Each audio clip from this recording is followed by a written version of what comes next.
खुलुमबाय। गिबियावनो नोंथांमोनखौ आंनि जनालि बर' रादाबाव बयखौबो बरायनानै लाग्रोनाय जाबाय।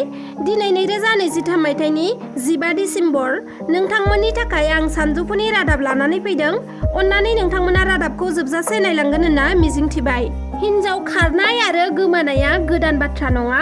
बर' समाजनि खायसे आइजोफोरा गावनि नखर संसार नागारना गुबुनजों खारनाय बा दोनखारलायनाया बादायलायनाय बायदिसो जानो हमदों।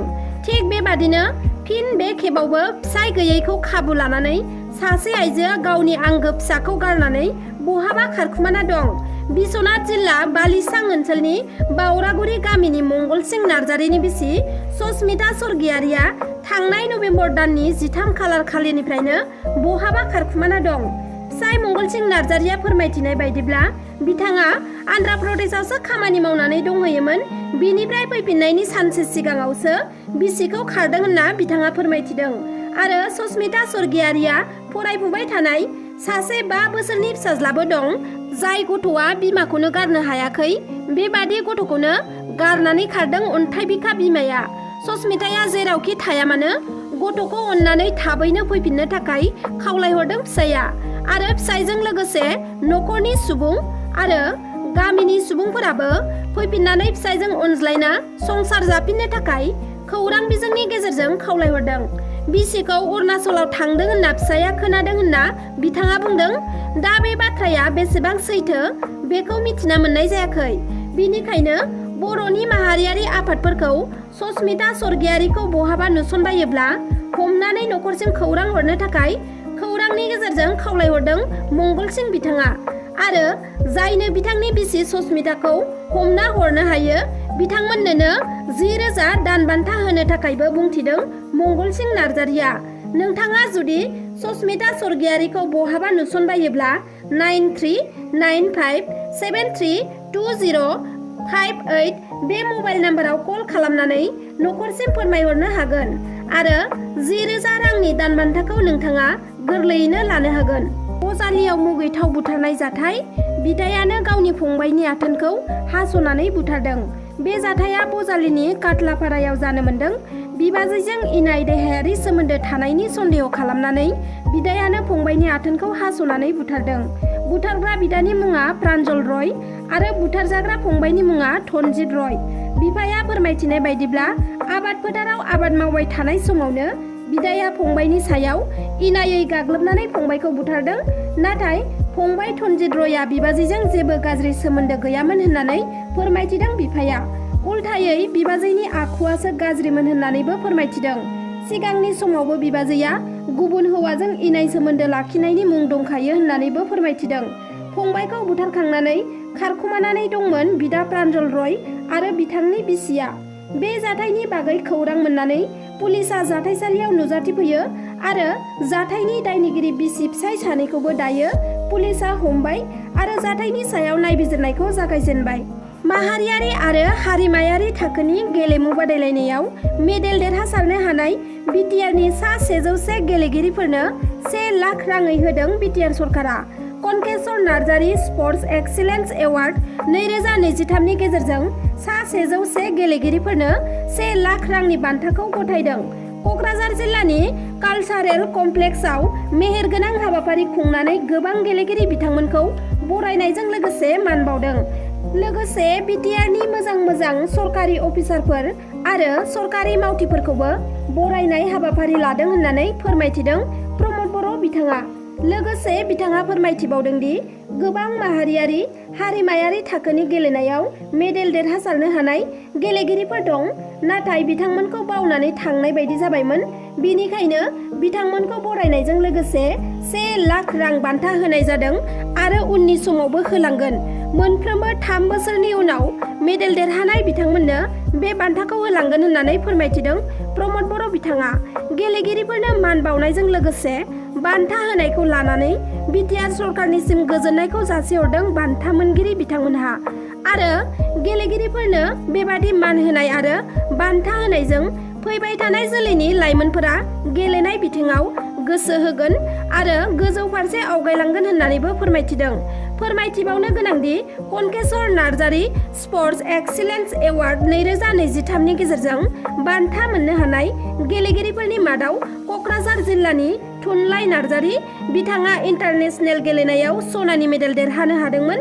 बिथांनि अनगायैबो लाइमोन नार्जारि, सन्जय बर', मुकेश बर', हेमन्त बसुमतारी, प्रमिला दैमारी, मानाबिर बसुमतारी, जोलुर गेलेगिरि हलिचरन नार्जारि, दुर्गा बर', उपरन नार्जारि बिथांमोनहाबो बे बान्थाखौ मोननो हादों।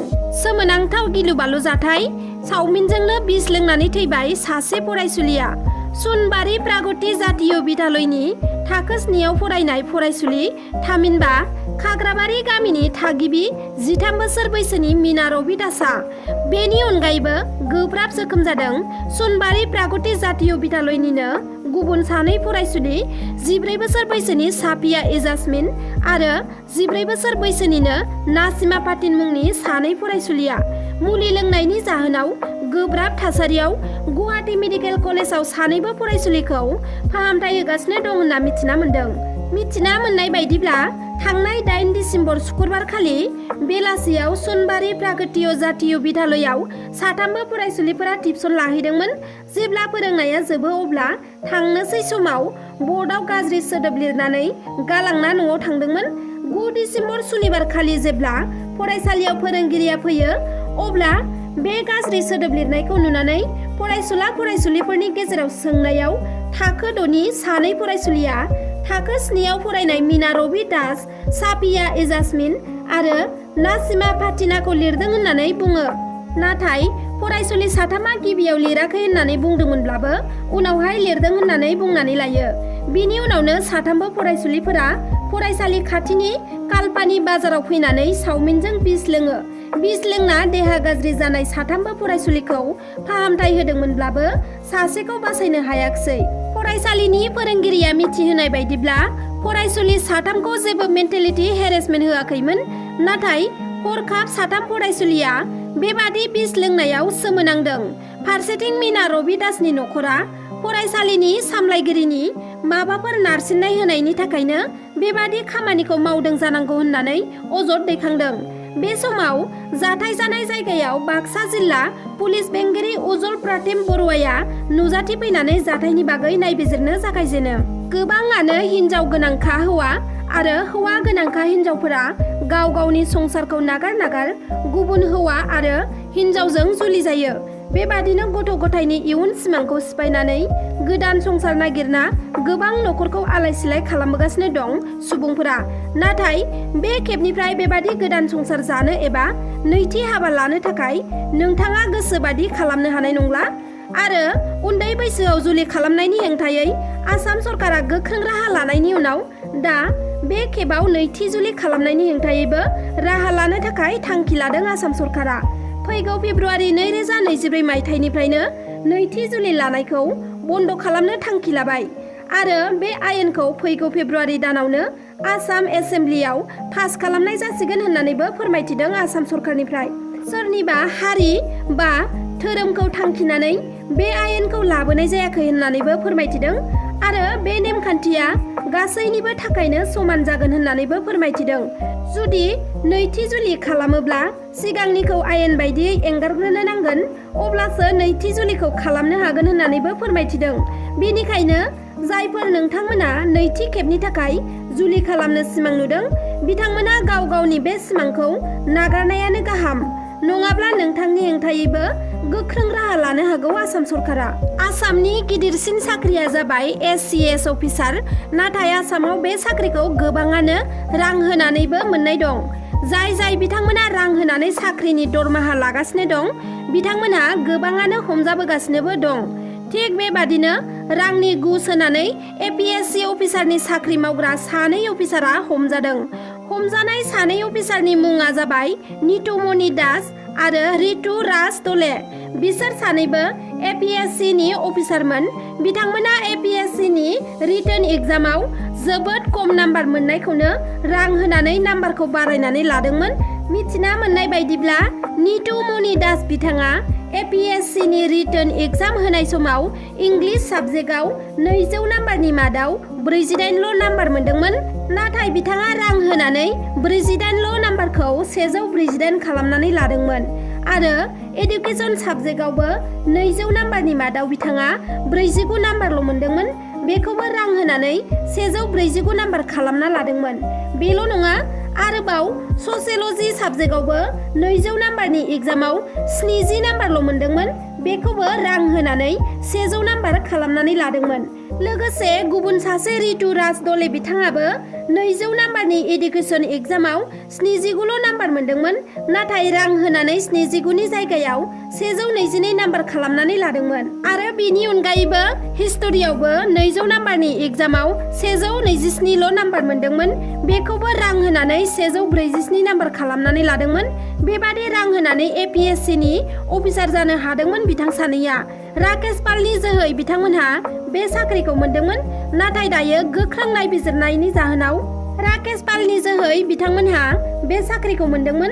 नाथाय दायो आसाम सरकारनि गोख्रों नायबिजिरनायनि जाहोनाव APSC साख्रिनिफ्राय सानैबो सासपेन्ड खालामजाबाय आरो दासान्दि सानैखौबो सोंनाय फिननाय लागासिनो दं होननानै मिथिना मोननाय जादों। दिनैनि रादाबा बेखिनियानोमोन। नोंथांमोना आंनि रादाबखौ जोबजासे खोनासंजोबलांनायनि थाखाय रोजा रोजा साबायखर थाबाय। आरो जुदि नोंथांमोना आंनि चेनेलखौ साबस्क्राइब खालामाखैब्ला अन्नानै साबस्क्राइब खालामदो। लोगोसे लाइक, शेयार, कमेन्ट खालामनो दाबाव। एसेनोसै, गोजोन्थों।